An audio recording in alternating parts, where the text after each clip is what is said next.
Hello guys, congratulations for finishing the last lesson. Now let's talk about function. I knew that in the previous lesson you have learned something about function. You learn how to create function, but this time around you're not just going to be creating a function, we are going to visualize it, how function actually works. Why do we need the functions? What's the purpose of this function? Now I just built another section which is called logixia robot word. So in this section I'm just going to show you how the interface work and the logic behind using a function. Now we have this interface, we have the reset button, we have the play button, we have the take a step button, and we have the rotate button, the pause, stop, the speed, and the foil button. Now in this logixia word we already have some built-in function, and the purpose of this built-in function is to control this robot. If you look at this place, our robot is standing on the first cell here. Now if I want this robot to take a step forward, if I click this forward button, you can see it takes a step forward. And if you look at this place, it says move. That is, for us to make our robot to take a step forward, we have to type what? Move. You can see if I click this again, it takes another step forward, which is what? Move. Now we have a rotation button here. It's just like a 360, right? But this rotation button is only capable to rotate the robot in what? In 90 degree. So if I click this, you can see it says what? Turn left, which means if you want this robot to turn to the left hand side, you can only use what? You can use this turn left. If I click it again, it turns to the left hand side again. If I click it again, it turns to the left hand side, and if I click it again, it faces the forward back. Now this is where we are going. The purpose of this is to actually teach you guys how function actually works behind the scene. So I want you to listen carefully. Now this is our bot. Our bot is facing forward. This is the forward. It's facing the forward direction. Definitely this bot, it can turn around, right? It can turn to the left hand side. It can, if I say that I want this robot to turn around, this means this face supposed to be facing this side and not this side. That is turn around. And if I want the robot to face the right hand side, you can see this is the right part. This is the right part of the robot, which means this robot must face me. Now in this function, in the built-in function that we have, we don't have anything called turn around, and we don't have anything called turn right, which means we have to figure it out ourselves. Now as a human being, if you don't have the ability to turn to the right hand side, you can only turn to the what? To the left hand side. And you don't have the ability to turn around, you can only turn to the left hand side. Let's first do the turn around option. For us to turn around, let's reset this. If I want to turn around, I have to do what? I have to first turn left. The first time, you can see I'm now facing up. Then if I click the turn left again, you can see I have now turned around. I'm now facing the opposite direction, which means I have turned around. Which means for my robot to be able to turn around, I have to turn to the left hand side 2 times. Now we can try that. I'll just come to my editor. Let me refresh this. I'll come to my editor and type turn left the first time, then turn left again the second time. Now if I run this code now, you can see we have 2 times. The robot actually turns 2 times. If you notice that, although it is a little bit fast, but you can see now our robot is now facing the what? The other side, which means our robot turns 2 times. Now let's continue. Now that our robot turns 2 times, we now know that using the turn left 2 times, we actually turn our what? Our robot 2 times. Now imagine that I want to write a code. Since we know that we use move to move the robot forward, so I'm just going to type move.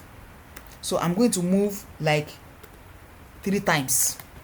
After moving 3 times, I want to turn back, which means I want to turn around.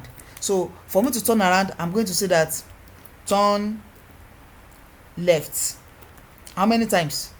I'm going to type it 2 times, right? So turn left 2 times. So if my robot take 3 steps, it's going to turn around, then it's going to continue moving. It's going to move another 3 times, right? Now if I run this code, let's see what happens. Our robot move 3 times, it's turn around and it move back. Can you see that? Our robot move 3 times, then it turn around and move back 3 times, which means it turn around, it change direction. Now after moving 3 times, I want the robot to face the forward back and take another 3 steps forward, which means I have to type again that turn. I want to turn around again, so I'm just going to type turn left again. So turn left how many times? 2 times, right? Then I'm going to initiate the move. Move, right? Now this code, if I run this code again, let's see what happened. Our robot take 3 steps, it turn around, it take 3 steps, it turn around again and take another 3 steps. Oh, 2 steps, sorry, let me make it 3. I want it to be 3. Move. Now if I run the code, our robot take 3 steps, it turn around, take 3 steps, turn around again and take another 3 steps. Can you see that?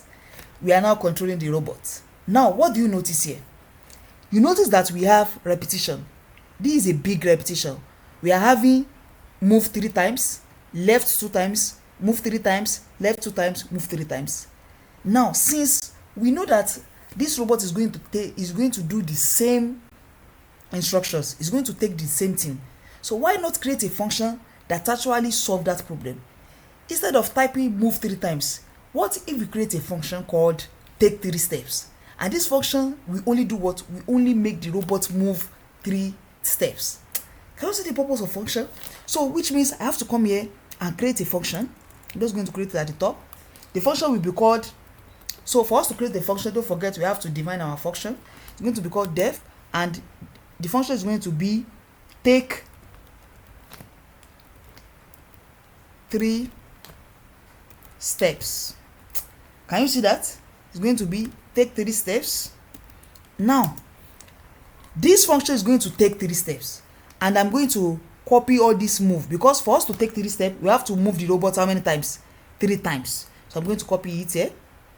We just solve the problem.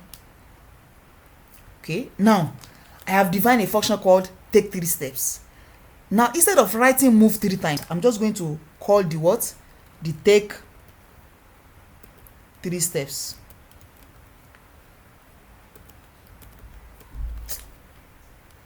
So I'm going to call the take 3 steps, which means once I call this take 3 steps, it's going to take the movement 3 times. Everywhere I have move 3 times, everywhere I have to write move 3 times, I just replace it with what? With take 3 steps. Take 3 steps. Can you see that? So we have take 3 steps, take 3 steps, take 3 steps, which means I have reduced the amount of code I have to write. Now if I run this, you will see that it actually performed the same action. Now let me run this. We have take 3 steps forward, then move back, take another 3 steps forward. Can you see that? So which means I have just shortened my code, I have removed the repetition, and I have created a function called take 3 steps. Can you see that? So now moving forward, we still have some code here that have some repetition, and the repetition here is what? Is turn left. We have turn left 2 times, turn left, turn left. Now we can actually create another function called turn around, since the purpose of this turn left is to make the bot turn around. So we can just create another function here called def turn around.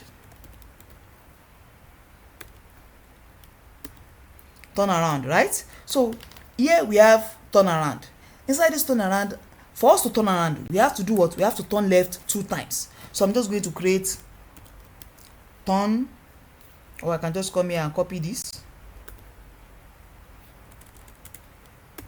So I'm going to turn left 2 times, which will replace my what? My turn around. So anytime I want the robot to turn around, I can just delete this one and write turn around. Turn around. So for this one also, turn around. Now, using the same function, if I run this code again, you can now see our robot still take exactly the same steps and it actually turn around also. So that is the purpose of function. We use function to perform some specific task. A task that we know that we might have to do it over and over and over again. We can actually create a function, and anytime we want to perform that task, we are just going to call that function and the function is going to perform the task. Now, the last part I want to explain is the turn right. For now, our robot cannot turn right. As a human being, if you want to turn right and you don't have the ability to turn right, it means that you can only turn left. And don't forget, we already figure out how to turn around. And if you are able to turn around, then if we turn left, then we are definitely going to be at the right hand side. So which means I need 3 turn left to be on my right hand side. So if I declare a function called turn right,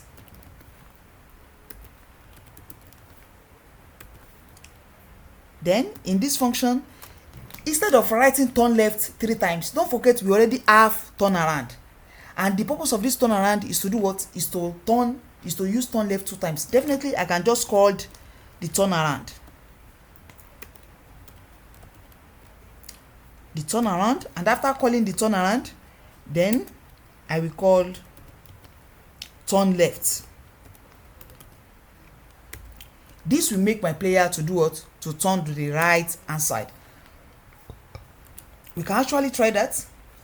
After taking the 3 steps forward, you know that our player is going to be facing this side, and the right hand side of this bot is what? Is down here. So it's supposed to be facing us. This is the right hand side, which means our bot is supposed to be facing us.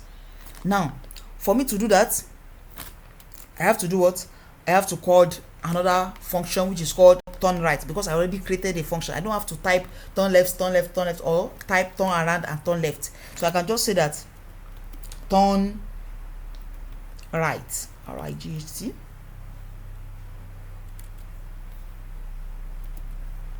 So I can just say turn right.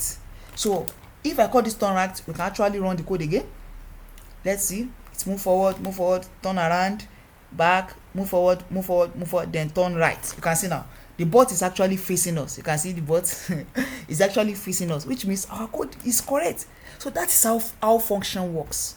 We use it to perform a specific task, a repetition task. You can use it to perform a repetitional task to solve a particular problem, so that we can actually know where problem is. Imagine that my turn right is not doing the job correctly. So I will know that, okay, this is the part that I have to fix, because it is one responsible for the bot to turn right, which means it actually make my code easier to read, and it gives me it's like a separation of concern. Now, moving forward, this actual bot, the job of this bot is to make this bot reach this flag. So I can definitely just code it that, okay, move, turn right, turn left, and do this and do that. For example, now we have another function called wall in front. That is, sorry, front is clear. We have another function called front is clear. That is, if our front is clear, then I can say that it should continue moving or something like that. I can do that, but for now I'm not just going to do that. I'll just write normal basic function for now. Now, this is our function. This is our bot. And how many steps is the bot going to take to reach this? It's going to take 1, 2, 3, 4, 5, 6, 7, 8, 9. It's going to take 9 steps. Our bot needs to take how many steps to reach 9 steps? Definitely, I can just clear all this one and write a loop, because I need what? 9 steps. I believe I have already taught you guys loop in the previous lesson. So we can just use a loop here. So I'm just going to write a normal for loop. We have done loop, right? So we can just use a normal for loop. Now I can say that for I in range of what? How many steps? 9 steps. But don't forget, if I just put 9, it's going to start counting from 0. So I can just put maybe 8. That is for I in range of 8. This for I in a range of 8, I want the robot to take how many steps? To just move in a range of 8. So I can just say move, which means my robot is going to take this move step how many times? 8 times. So let's try it.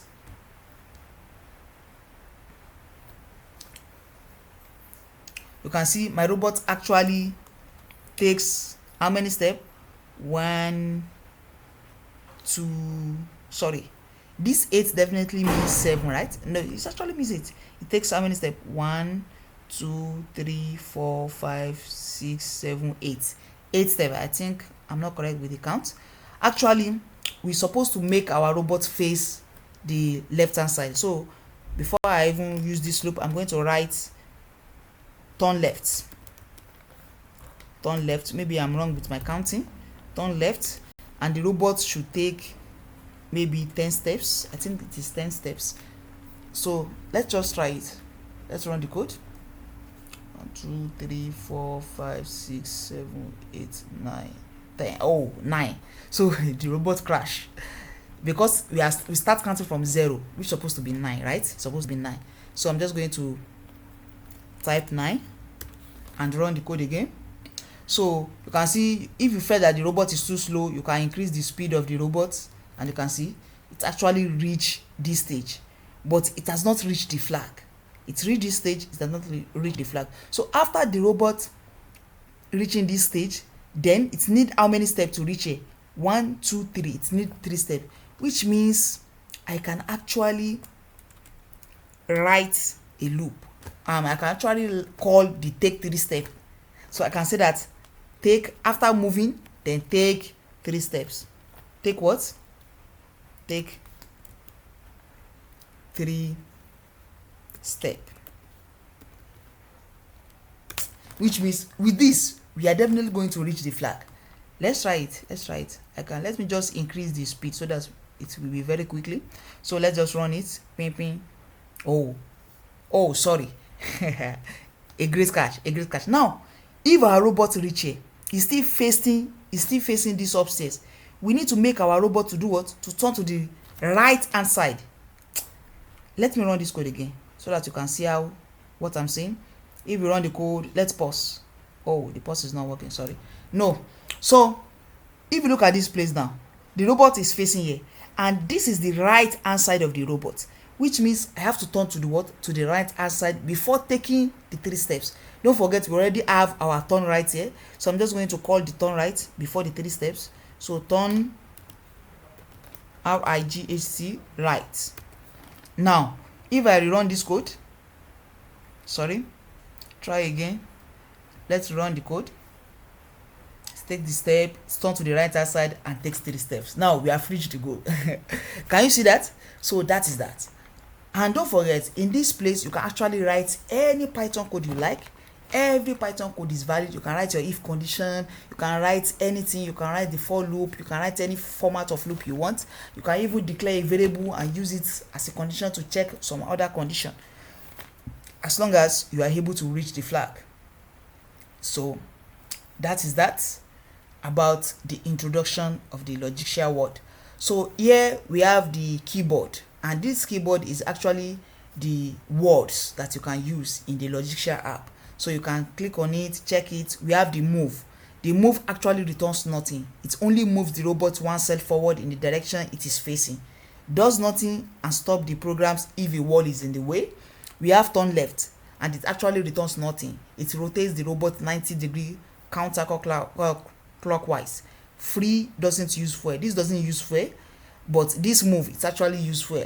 So we have front is clear, and this front is clear returns true or false, and it checks whether the cell directly ahead of the robot is open, maybe the cell is blocked or not. So we have wall on right, if there is wall on the right hand side, and we have at goal, it actually checks if we have reached the goals. So supported defining your own function, you can define your function. You can see I've explained that, like this is an example turnaround. If you want to turn around, we have supported Python construct. As everything below works normally, that is everything in the normal Python basic, it actually works. For example, you can create a variables, you can use your condition if, elif, else, you can use your loops, your while loops, your for loop, in range, any loops. You can use your boolean and or not. So, and don't forget, we are not going to be using these are JavaScript and these are not Python, don't forget that. So we have the comparison operator, the equal, the not equal, the less than. You can use all these functions. Then you can actually define the function, the def name, and you can also use comment if you like. You can see this is an example. We have def, turnaround, why not at go, if or else. But don't forget, we don't support any format of external library. Maybe you are just trying to import a standard library like file IO or networking or this or that, or try to accessing an external file. And don't forget, not is for negation. Use not, no exclamation mark, because you are coming from the what's it called, from the Go background. We use not this exclamation mark, we use this actual word not. So thank you for listening to the end. See you in the next lesson. You can continue.